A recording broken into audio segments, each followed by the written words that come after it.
اب کسی سے دوستی کا رشتہ قائم کر لیا، محبت بڑھائی کسی کے ساتھ میں، رشتہ دار ہو، قرب قبیلے کا ہو، اوس پڑوس کا ہو، دوستی ہو، کسی بھی زاویے میں محبت ہو تو محبت کی وجہ صرف ایک ہی ہو، ایک ہی سبب ہو، ایک ہی وجہ ہو اور ایک ہی ذریعہ ہو، ایک ہی واسطہ ہو، اور اس واسطے کا نام اللہ کی ذات ہے، اللہ کی محبت ہے۔ اللہ کی محبت کی وجہ سے تم لوگوں سے محبت کرو، یہ سب سے افضل عمل ہے۔ اور حضور فرماتے ہیں والبغض فی اللہ، جب بغض کرو، عناد رکھو، نفرت کرو، کسی سے رخ موڑو تو صرف اللہ کے لیے۔ میں نے تم سے کلام نہیں کرنا، میں نے تم سے بات نہیں کرنی، آج سے تیرا میرا رشتہ کوئی نہیں، آج سے تیرا میرا کوئی کلام نہیں، آج کے بعد تیرا میرے راستے جدا ہے، آج کے بعد میں تم سے کوئی محبت نہیں کرتا۔ یہ سارے محبت کے دعوے میں نے چھوڑ دیے، میں نے آج کے بعد تیری دشمنی پالی، آج کے بعد تو میرا دشمن ہے، آج کے بعد تیرا میرا رابطہ ٹوٹ گیا، ناطہ ٹوٹ گیا، آج کے بعد میں تیرے ساتھ نہیں چلوں گا، قدم بہ قدم چلنے والا تھا، تیرے ہر قدم کے ساتھ قدم ملاتا تھا، لیکن آج کے بعد نہیں چلوں گا۔ وجہ پوچھے کیا وجہ بنی؟ کوئی مجھ سے غلطی ہوئی؟ کا غلطی صرف ایک ہی ہے، تو نے اپنے رب کی ذات کو چھوڑ دیا، تو نے اپنے رب کا انکاری ہو گیا، تو فرامانے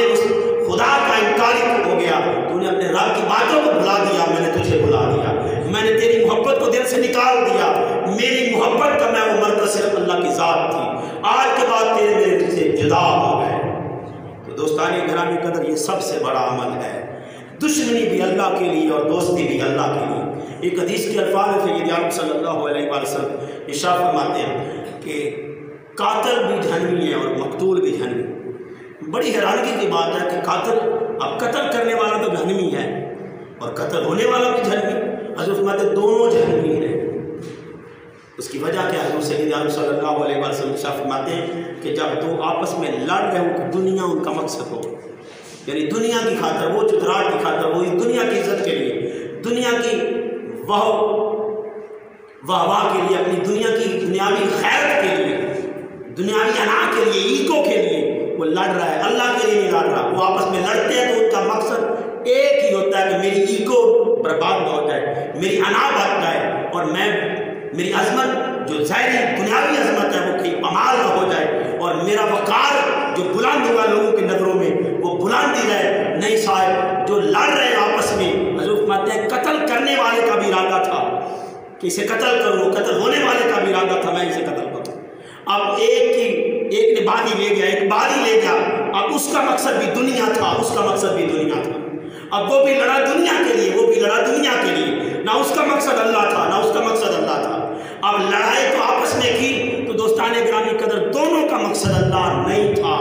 اب اللہ بیچ میں سے نکل گیا، اللہ کی محبت نکل گئی، اللہ کی محبت خارج ہو گئی، اللہ کی محبت سے دوری ہو گئی، اور اللہ سے دور ہٹے، لڑائی کی، جنگ کی، قتل ہو گیا۔ قتل ہونے کے باوجود بھی جہنمی ہے۔ جو بندہ قتل اس وجہ سے ہوا ہے کہ اس کے دل میں دنیا کی محبت ہے اور اللہ کی محبت نہیں۔